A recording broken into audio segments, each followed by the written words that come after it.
Hola jóvenes, soy el profesor William López.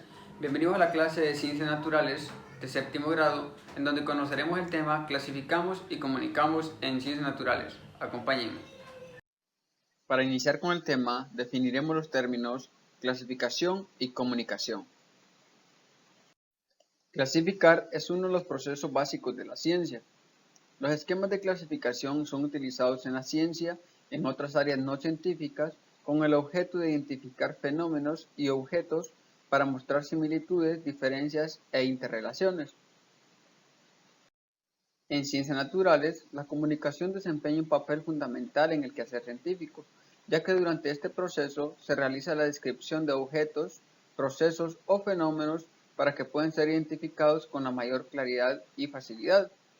Cuando se realiza una investigación de índole científico, es necesario comunicar los resultados obtenidos.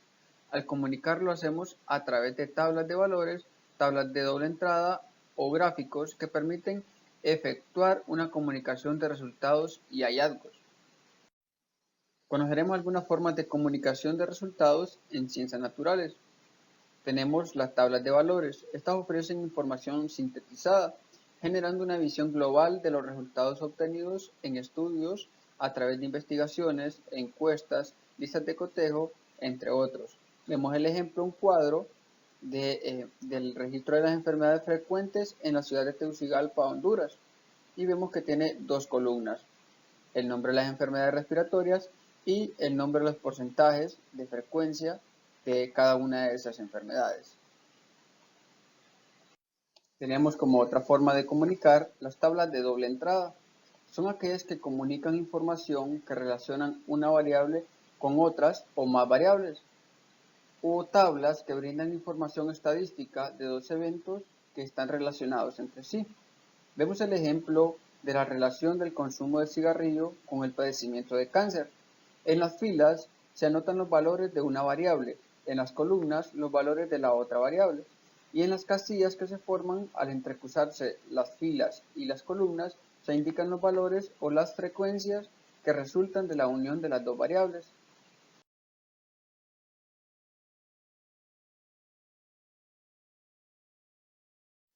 También tenemos los gráficos. Estas son representaciones de datos, generalmente numéricos, mediante líneas, superficie o símbolos, con la finalidad de establecer la relación que guardan entre sí. Tenemos varios tipos de gráficos, como ser gráfico de barras, gráficos de líneas, gráficos circular o de pastel, entre otros. Conoceremos al detalle cada uno de estos tres. Tenemos el primer gráfico, este es el gráfico de barras. Es una representación gráfica de un conjunto de valores o porcentajes representados por barras o columnas. Al construir un gráfico de barra, se debe empezar a trazar dos líneas perpendiculares que se les llama ejes de coordenadas. Su orientación puede ser vertical u horizontal.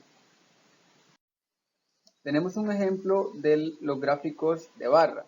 Con la siguiente tabla, que muestra datos de instrumentos de laboratorio comprados en un instituto, haremos un gráfico de barra.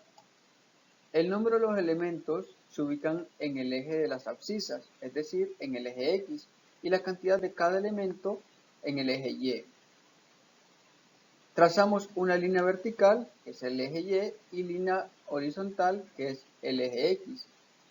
Con el ejemplo citado, se colocan en el eje Y la cantidad de los instrumentos de laboratorio comprados desde 25 hasta la cantidad más alta, que en este caso son 80 pinzas. El orden se puede establecer de menor a mayor o viceversa.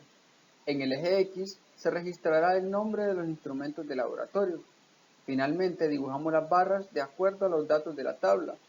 En relación al ejemplo, la primera barra a dibujar será la de los mecheros, según lo comprado en 2017. La segunda serán los portaobjetos y así sucesivamente. También tenemos los gráficos de línea. Son una proyección visual que muestra los valores de una sola variable en función de otra. Este tipo de gráfico es muy común observarlos en periódicos y revistas, muy útiles cuando se utiliza con los datos de un gran número de grupos. Haremos un ejemplo de este tipo de gráficos tomando como referencia una tabla de la temperatura registrada durante una semana en Choluteca.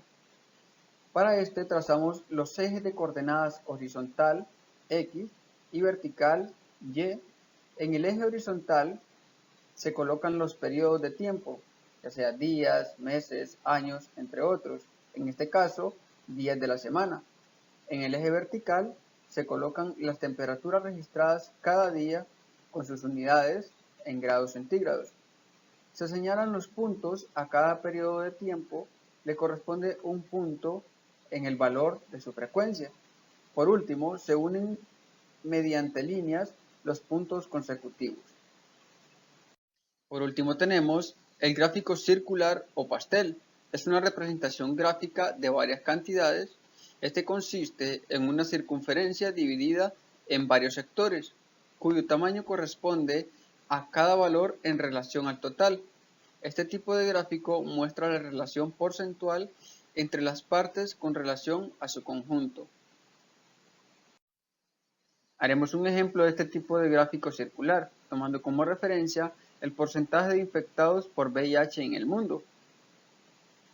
Para elaborar este tipo de gráfico, primero dibujamos una circunferencia, calculamos los grados y para ello debemos partir de los porcentajes dados en el problema. Utilizamos la regla de 3. Hay que calcular los grados de la circunferencia correspondiente a cada porcentaje, como se muestra en la imagen de la izquierda. Vemos que con la regla de 3 calculamos los grados para representarlo en el gráfico circular. Luego lo representamos en el círculo y comenzamos a marcar cada división. Una vez terminado, deberá ser coloreado cada uno de los espacios. Bien, como conclusión tenemos que los gráficos son potentes herramientas para la visualización de datos que permiten representar de manera accesible información compleja. Consiguen presentar la información al usuario o lector de manera clara y precisa, facilitando la comparación y la comprensión de la evolución de distintas variables. Hemos llegado al final del video, esperando que hayan aprendido y puedan poner en práctica estos conocimientos. Hasta pronto.